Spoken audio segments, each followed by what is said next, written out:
Assalamualaikum warahmatullahi wabarakatuh. Saya Nasifatul Syarifah dari Universitas Muhammadiyah Jakarta, Prodi Pendidikan Bahasa dan Sastra Indonesia. Di sini saya akan menjelaskan beberapa materi tentang kemuhammadiyahan. Yang pertama yaitu gerakan pembaharuan dalam Islam, yang kedua latar belakang berdiri dan tujuan Muhammadiyah, yang ketiga Kiai Haji Ahmad Dahlan dan pemikirannya, yang keempat Mukadimah Anggaran Dasar dan ADART Muhammadiyah, yang kelima kepribadian Muhammadiyah, dan yang keenam matan keyakinan dan cita-cita hidup Muhammadiyah. Yang pertama, saya akan menjelaskan tentang gerakan pembaharuan dalam Islam. Pengertian peradaban. Kata peradaban adalah terjemahan dari kata Arab al-hadoroh. Juga diterjemahkan ke dalam bahasa Indonesia dengan kebudayaan. Padahal istilah peradaban dipakai untuk bagian-bagian dan unsur-unsur dari kebudayaan yang halus dan indah. Peradaban juga dipakai untuk menyebut suatu kebudayaan yang mempunyai sistem teknologi, seni rupa, sistem kenegaraan, dan ilmu pengetahuan yang maju dan kompleks. Sejarah peradaban Islam dalam berbagai bidang. Menurut Naurozaman Siddiqi, sejarah peradaban Islam dibagi menjadi 3 periode. Pertama, periode klasik yaitu 650 sampai 1258 Masehi. Yang kedua, periode pertengahan, jatuhnya Baghdad sampai ke penghujung abad ke-17 Masehi, dan periode modern mulai abad ke-18 sampai sekarang. Sama dengan Naurozaman adalah Harun Nasution. Sejarah peradaban Islam dibagi menjadi 3 periode. Pertama, periode klasik pada tahun 650 sampai 1250-an. Kedua, periode pertengahan 1250 sampai 1800-an. Dan periode modern 1800 sampai sekarang. Tokoh-tokoh pembaharuan dalam Islam. Yang pertama, tokoh pembaharuan di Mesir, yaitu Muhammad Ali Pasha, seorang keturunan Turki yang lahir di Kawala, Yunani pada tahun 1765 dan meninggal di Mesir pada tahun 1805 Masehi. Selama berkuasa, ia mendirikan sekolah militer pada tahun 1815. Sekolah teknik pada tahun 1816 dan sekolah kedokteran pada tahun 1827. Ia mengirim pelajar ke Prancis, Inggris, dan Australia. Ia juga memerintahkan agar buku-buku barat diterjemahkan ke dalam bahasa Arab. Yang kedua, tokoh pembaharuan di Turki, yaitu Sultan Mahmud II. Ia adalah Raja Utsmani yang lahir pada tahun 1785. Diangkat menjadi Sultan Utsmani pada tahun 1807.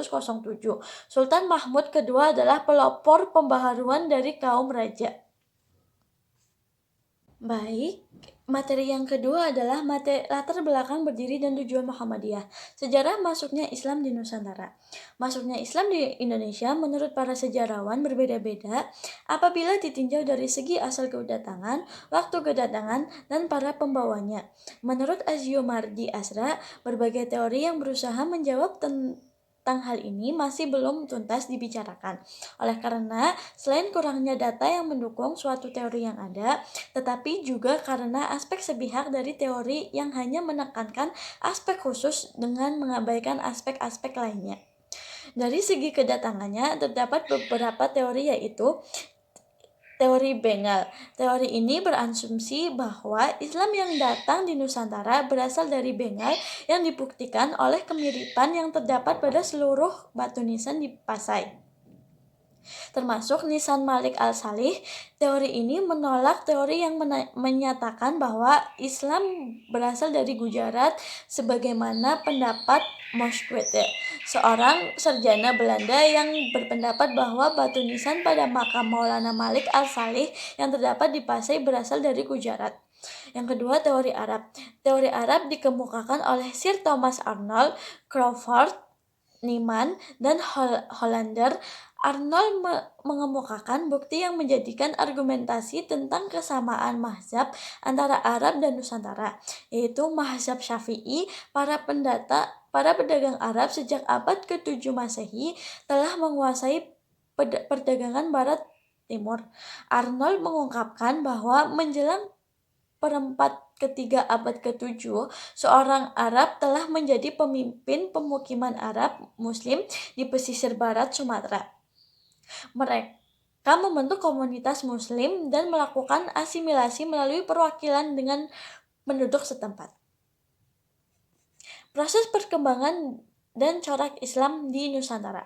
Islam di Nusantara bagi para cendekiawan Islam terlihat sebagai Islam yang khas bercorak Indonesia pada aspek perwujudannya atau pengalamannya dalam kehidupan masyarakat yang terintegrasi dengan tradisi budaya lokal di wilayah-wilayah Nusantara, terutama dalam aspek ritual yang melibatkan masyarakat banyak, seperti Maulid Nabi, Isra Mi'raj, pernikahan, ritual pada proses pertanian, dan lain sebagainya. Bisri memaknai Islam Nusantara sebagai Islam yang dijalani di Indonesia. Azyomardi Asra melihat Islam Nusantara berbeda dengan Islam di tempat lain dalam perwujudannya, kehidupan masyarakat di Indonesia. Itulah sebabnya Islam Indonesia memiliki kebudayaan tersendiri. Asra juga memetakan tipologi Islam di dunia menjadi 8, yakni Islam Nusantara, Islam anak benua India, yaitu Bangladesh, India, dan Pakistan, Islam Sino, yaitu Asia Timur, Islam Iran, yaitu Persia, Islam Turki, Islam Afrika, dan Islam Hitam Sudanik Afrika atau Sub-Sahara, dan Western Hemisphere. Kedatangan dan penjajahan Barat di Nusantara. Pada saat Belanda memasuki Nusantara, yaitu 1896, sudah mulai terasa akan kesulitan dalam menghadapi masyarakat Islam.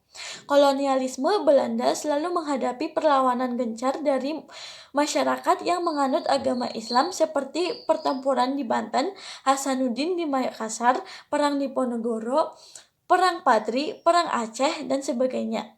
VOC dan imperialisme Belanda dalam politik divide et impera secara fisik dapat menguasai Nusantara. Akan tetapi secara psikologis pemerintahan kolonial Belanda sama sekali tidak dapat menundukkan pribadi rakyat yang telah mempunyai jalan pikiran dan pegangan hidup.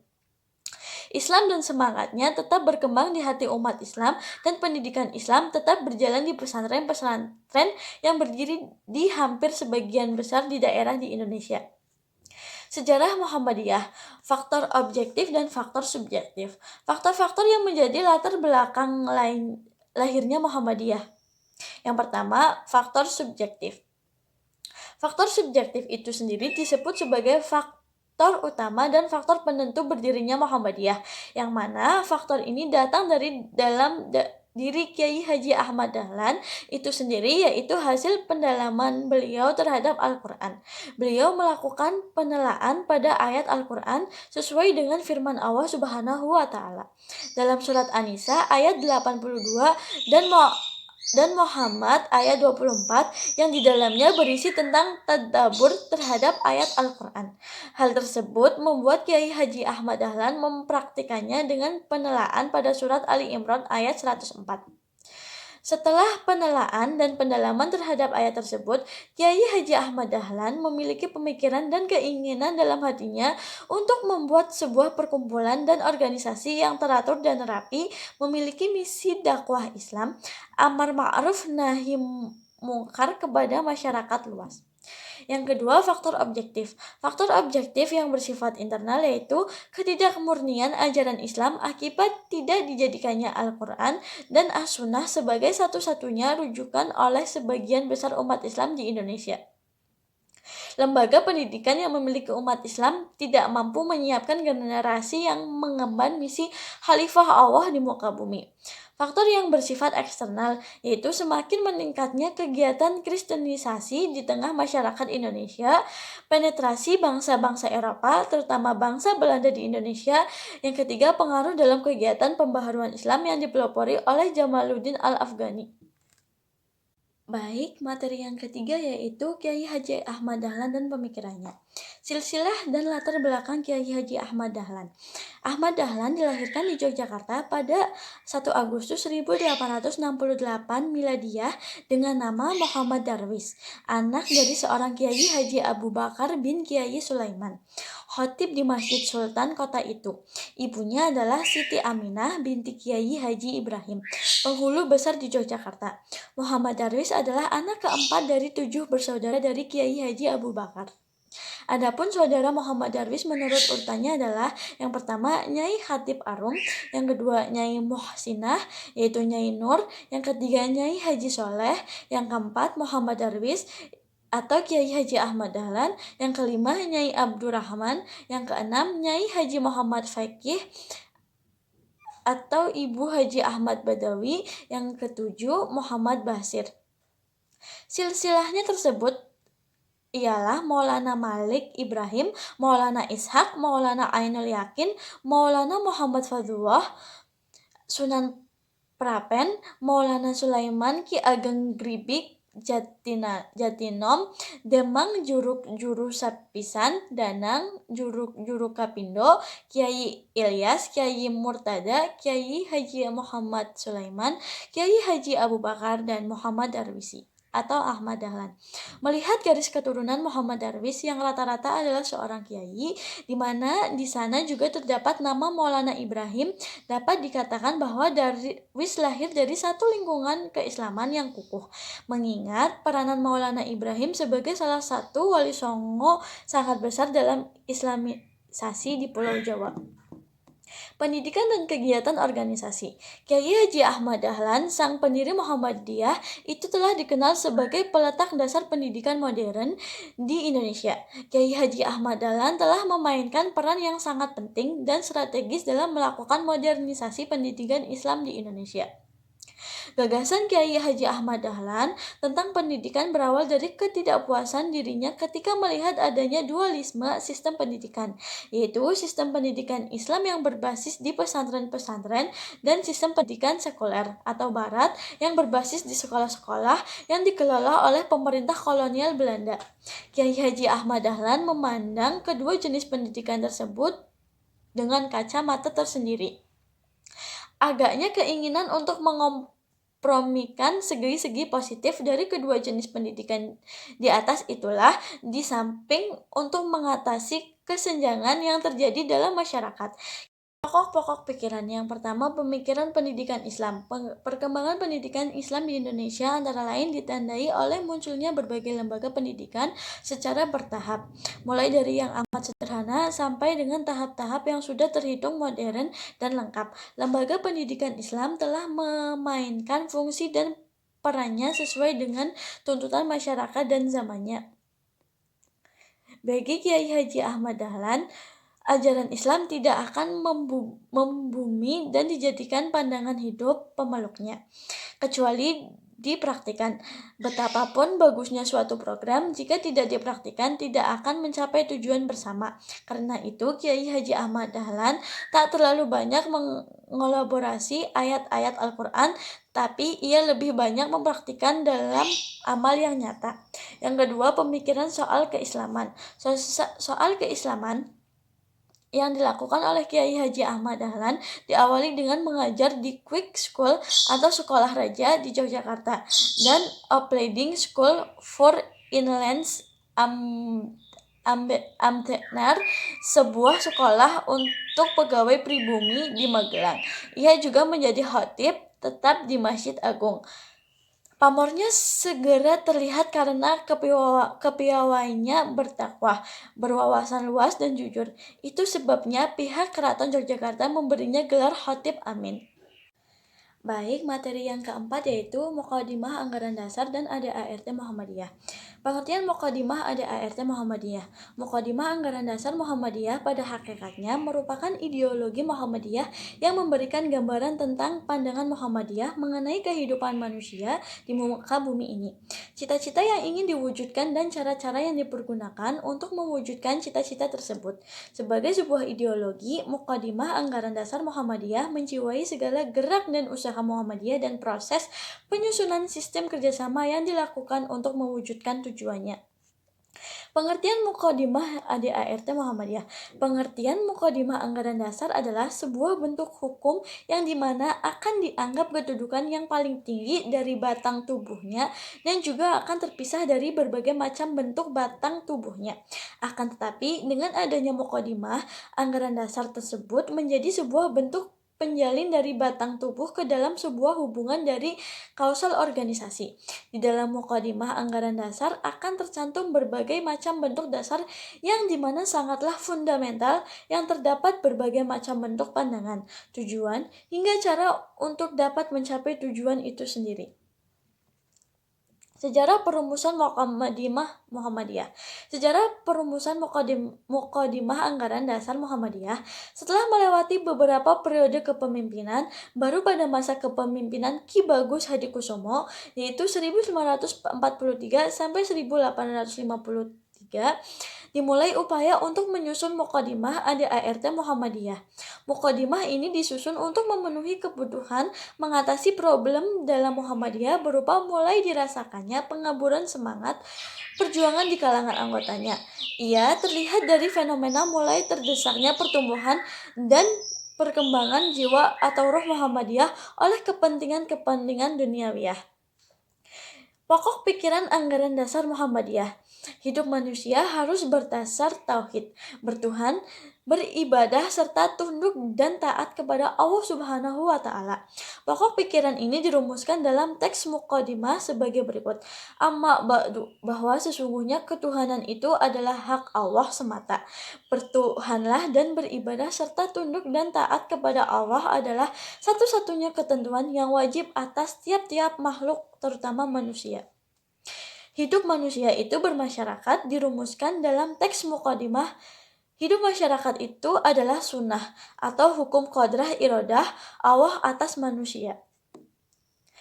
Berjuang menegakkan dan menjunjung tinggi agama Islam untuk mewujudkan masyarakat Islam yang sebenar-benarnya adalah wajib sebagai ibadah kepada Allah Subhanahu wa Ta'ala dan berbuat ihsan kepada sesama manusia. Dirumuskan dalam teks Mukadimah, yaitu menjunjung tinggi hukum Allah lebih daripada hukum yang manapun, juga adalah kewajiban mutlak bagi tiap-tiap orang yang mengaku bertuhan kepada Allah.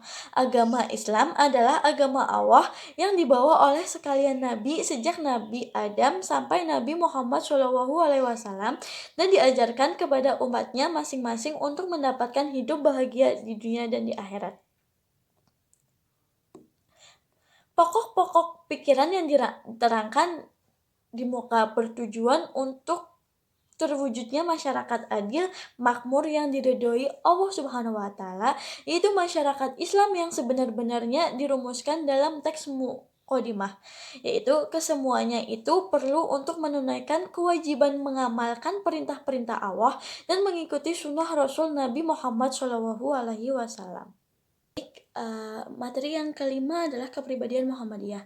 Hakikat kepribadian Muhammadiyah, yaitu hakikat kepribadian Muhammadiyah ialah wajah dan wijhahnya persyarikatan Muhammadiyah. Wajah tersebut mencerminkan 3 predikat yang kuat sebagai jati dirinya secara utuh. 3 predikat yang dimaksud adalah Muhammadiyah sebagai gerakan Islam, Muhammadiyah sebagai gerakan dakwah, dan Muhammadiyah sebagai gerakan tajdid. Fungsi kepribadian Muhammadiyah. Kepribadian Muhammadiyah berfungsi sebagai landasan, pedoman, dan pegangan bagi gerak Muhammadiyah menuju cita-cita terwujudnya masyarakat utama, adil dan makmur, menuju cita-cita terwujudnya masyarakat yang diridhoi Allah merupakan wajahnya persyarikatan Muhammadiyah. Wajah tersebut mencerminkan 3 predikat yang melekat kuat sebagai asy-syakhsiyah atau jadi dirinya secara utuh. 3 predikat yang dimaksud adalah Muhammadiyah sebagai gerakan Islam, dakwah, dan tajdid. Matan kepribadian Muhammadiyah. Yang pertama, apakah Muhammadiyah itu? Muhammadiyah adalah persyarikatan yang merupakan gerakan Islam. Sebagai persyarikatan, Muhammadiyah harus terus berjuang untuk merentangkan jaringan organisasi baik secara vertikal maupun horizontal. Yang kedua, dasar dan amal usaha Muhammadiyah. Hidup manusia harus berdasarkan tauhid, ibadah, dan taat hanya kepada Allah. Hidup manusia bermasyarakat. Yang ketiga, pedoman amal usaha dan perjuangan dengan ketertiban organisasi.